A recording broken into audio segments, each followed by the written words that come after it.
Yeah, I mean, everything's changed, and it's like people talk about storylines today, and I don't see many storylines. I see what people refer to as storylines, but they're not, and then the excuse is, well, people are, not watching TV the way they used to. Well, actually, yes, they are. The television is a piece of hardware. What's inside of it, the content comes to you via software. The hardware still works. Take a show like Yellowstone, right?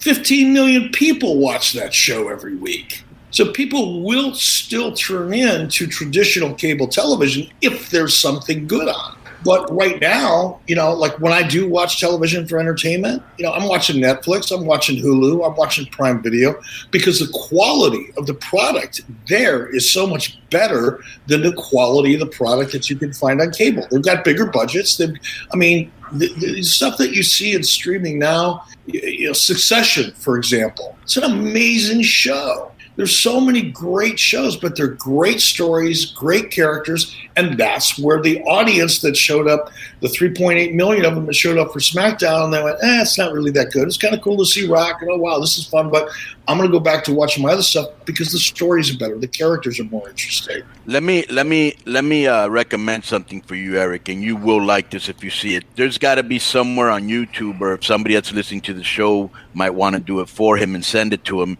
But if they were to edit the last year of the whole Usos bloodline storyline with Paulie, Roman Reigns, and the Usos, you will mega pop. It's very, very well done.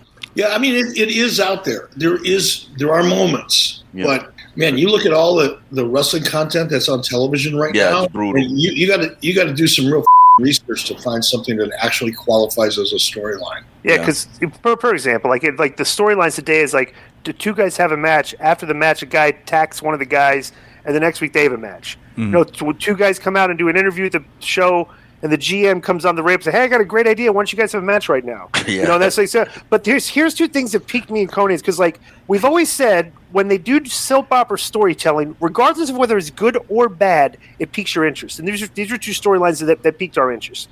Did you watch the Ray, Dominic, Aaliyah, like the whole family thing they had going on with Seth Rollins and Buddy Murphy? That was interesting storytelling, because every week it was a conflict between the family. The family wasn't getting along. They were she was attracted to the other guy. Just all this, okay. And another one was the when Baron Corbin went broke. I like that. Because he invested in it, and it was good TV because he invested in the storyline.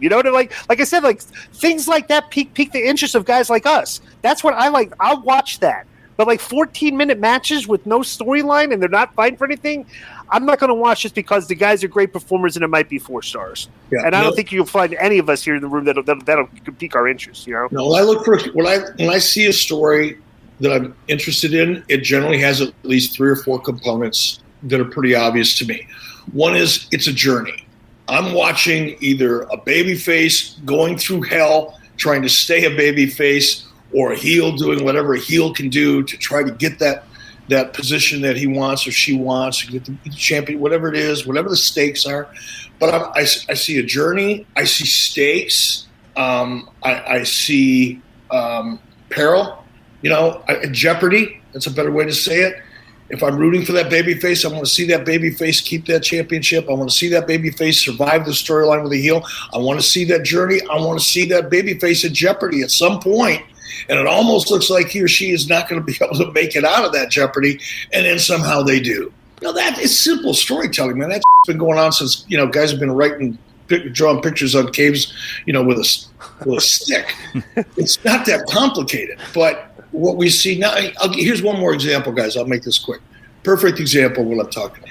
I was down in Alabama a couple months ago, or a month and a half, whenever it was, when CM Punk was squaring off with Eddie Kingston, and I'm thinking, okay, why?